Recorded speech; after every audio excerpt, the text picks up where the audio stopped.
చాలా విచిత్రమైంది కదా ఈ సమయం. ఎక్కడికి వెళ్ళినా ఒక భావన, ఒక గుర్తింపు, ఒక విషయం ఉంటాయి. మీరే చూడండి, సూర్యోదయం అందరికీ ఒకేసారి జరుగుతుంది.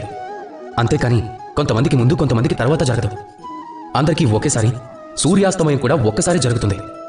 మీరే ఆలోచించండి, ఇదే సమయం అందరికీ వేరువేరుగా ఉంటే కొంతమందికి ఇదే సమయం మంచిగా ఉంటుంది, అలాగే కొంతమందికి ఇదే సమయం చెడుగా కూడా ఉంటుంది. ఇప్పుడు ఈ క్షణం కొంతమంది ముఖంపై విజయం యొక్క ప్రకాశం, అలాగే కొంతమంది ముఖంపై ఓటమి యొక్క నిరాశ. కానీ ఎందుకు ఇలా ఉంది? ఎందుకు ఈ సమయం కొంతమందిని సంతోషపరుస్తుంది, ఎందుకు ఈ సమయం కొంతమందిని నిరాశపరుస్తుంది? దీనికి సమాధానం మీ ఆలోచన, అలాగే మీ కర్మ. మీ ఆలోచన ఎలా ఉంటే అలానే మీ కర్మ కూడా ఉంటుంది. దాని ప్రకారమే ఉంటుంది మీ ఈ సమయం. మీకు జీవితంలో సుఖం అప్పుడే దొరుకుతుంది ఎప్పుడైతే మీరు ఎవరి ముఖంపై నవ్వుని తెప్పిస్తారో అప్పుడు.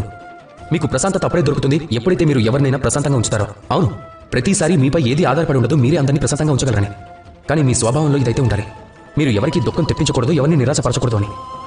అలాగే ఎవరిని దుఃఖించకుండా చేసే ప్రయత్నం కూడా మీ కర్మదే కదా. అలాగే ఈ స్వచ్ఛమైన కర్మ యొక్క ఫలితం మీకు ఎప్పుడు సహాయపడుతుంది. గుర్తుపెట్టుకోండి, మంచి సమయం ఎవరికి వస్తుంది అంటే ఎవరైతే సమయాన్ని పాడు చేయకుండా ఉంటారో వాళ్ళకి. రాధాకృష్ణ.